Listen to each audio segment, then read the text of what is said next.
Good morning, children. Let us continue the chapter. What is democracy? Why democracy? We have to start a new heading, rule of law and respect for rights. Zimbabwe attained independence from white minority rule in 1980. Since then, the country has been ruled by ZANU-PF, the party that led the freedom struggle. Its leader, Robert Mugabe, has been ruling the country since independence. Elections have been held regularly and always won by ZANU-PF. President Mugabe is popular but also uses unfair practices in elections. Over the years, his government has changed the constitution several times to increase the powers of the president and make him less accountable. Opposition party workers are harassed and their meeting disrupted. Public protests and demonstrations against the government are declared illegal. There is a law that limits the right to criticize the president. Television and radio are controlled by the government and give only the ruling party's version. There are independent newspapers, but the government harasses those journalists who go against it. The government has ignored some court judgments that went against it and has pressurized judges.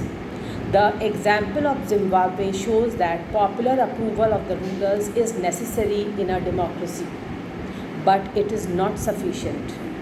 Popular governments can be undemocratic. Popular leaders can be autocratic.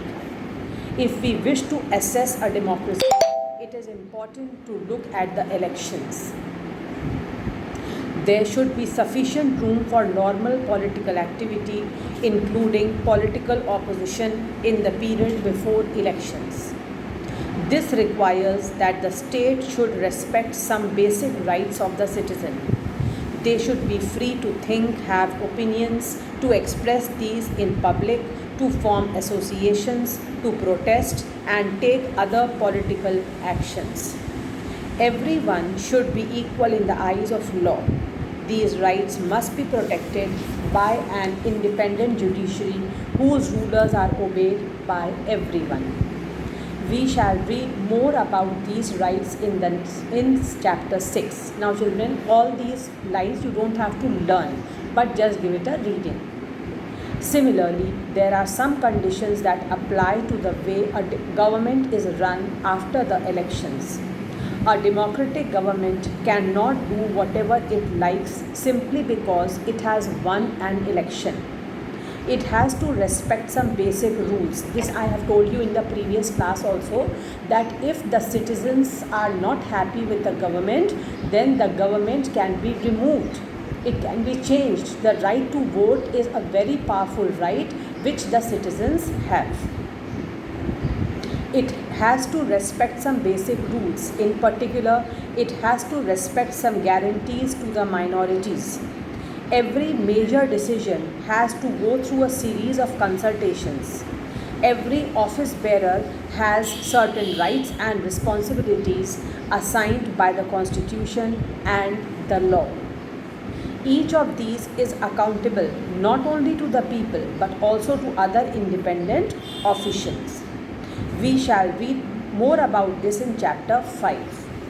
Both these aspects give us the fourth and final feature of democracy. A democratic government rules within limits set by constitutional law and citizens' rights. That means the democratic government should not consider that its powers are unlimited. Not at all. Its powers are very much limited. It has to work according to the rules and regulations set by the Constitution. If it goes against the Constitution, then the people will not vote for the party in the next election. They will not come into power. So, if the government is in power, it has to keep this in mind, that it has to keep the set limits by the Constitution in mind. They have to work according to constitutional limits. Otherwise, they will be removed from office. Summary definition. Let us sum up the discussion so far. we started with a simple definition that democracy is a form of government in which the rulers are elected by the people. We found that this definition was not adequate unless we explained some of the key words used in it. Through a series of examples, we worked out 4 features of democracy as a form of government. Accordingly, democracy is a form of government in which, now these 4 points you must mark as important and you must learn them. Rulers elected by the people take all the major decisions. Elections offer a choice and fair opportunity to the people to change the current rulers. This choice and opportunity is available to all the people on an equal basis.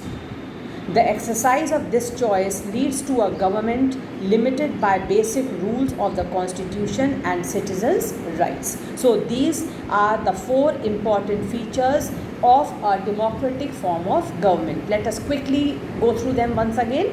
First feature is that the rulers are elected by the people and that they take all important decisions. Second thing is, elections offer a choice and fair opportunity to the people to change the current rulers. As we have discussed in the previous class also, that through elections, when people go to cast their vote, they can vote for any party of their choice, for any candidate of their choice, and the people have a lot of choice in front of them to change the rulers.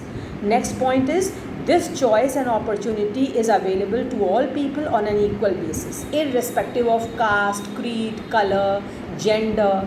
If the person is 18 years of age or above, he has full freedom to exercise this choice and he can choose his leader. The exercise of this choice leads to a government limited by basic rules of the Constitution and citizens' rights. So when the people exercise this power, the power to choose their leader, the people who are chosen by the candidates who are chosen by the people, they form the government and they run the country on the guidelines of the Constitution and citizens' rights. They have to keep the Constitution, the rules set by the Constitution in mind, and citizens' rights. Why democracy? An argument broke out in Madame Lindo's class. She had finished teaching the previous section on what is democracy and asked the students if they thought democracy was the best form of government. Everyone had something to say. Now here is a dialogue between various people telling their opinions about why democracy is important. We are not going to read these dialogues. You don't have to go through them even when you are free. Just read it once. You don't have to learn anything. Let us come to the next page. Arguments against democracy. This is important because you have to learn this. This conversation has most of the arguments that we routinely hear against democracy. There are many people who are not in favor of democracy. They feel that democracy is not at all important, it is not at all needed. Let us see what they say. Let us go over some of these arguments. Leaders keep changing in a democracy. This leads to instability. See, they will give different arguments. You are going to read different arguments that the people are giving, all those people who are not in favor of democracy. Firstly, they say that the leaders keep changing and there is no stability in the country. Second point, democracy is all about political competition and power play. There is no scope for morality. That means people don't keep moral values in mind because they want to come to power. Power play is very important for them, and they can even go to any extent, any limit to win the election and come to power. Next point. So many people have to be consulted in a democracy that it leads to delays. In a democracy, they say that many people have to be consulted to take one decision, so the decision making process is delayed. Next is Elected leaders do not know the best interest of the people. It leads to bad decisions. Next point, democracy leads to corruption, for it is based on electoral competition. Because the people are competing with each other, the candidates are competing with each other to come to power, so it leads to corruption. As I just said, that the candidates can go to any limit, they can do anything to come to power, so this leads to corruption. Next point, ordinary people don't know what is good for them. They should not decide anything. This is another argument they are giving for against democracy. The people who say that democracy is not at all needed, it is not at all important, because they say that ordinary people don't know what is good for them and they should not decide anything. They should not be given the power to choose their leaders or decide any other important thing. Are there some other arguments against democracy that you can think of? Which of these arguments applies mainly to democracy? Which of these can apply to misuse of any form of government? Which of these do you agree with? Clearly, democracy is not a magical solution for all the problems. It has not ended poverty in our country and in other parts of the world. Democracy as a form of government only ensures that people take their own decisions. This does not guarantee that their decisions will be good. People can make mistakes. Involving the people in these decisions does lead to delays in decision making. It is also true that democracy leads to frequent changes in leadership. Sometimes this can set back big decisions and affect the government's efficiency. These arguments show that democracy of the kind we see may not be the ideal form of government. But that is not a question we face in real life. The real question we face is different. Is democracy better than other forms of government that are there for us to choose from? Arguments for democracy. Till now we were reading arguments against democracy. Learn the points which are given under arguments against democracy. Now we will see what do those people say who are in favor of democracy. China's famine of 1958 to 1961 was the worst recorded famine in world history. Nearly 3 crore people died in this famine. During those days, India's economic condition was not much better than China. Yet India did not have a famine of the kind China had. Economists think that this was a result of different government policies in the two countries.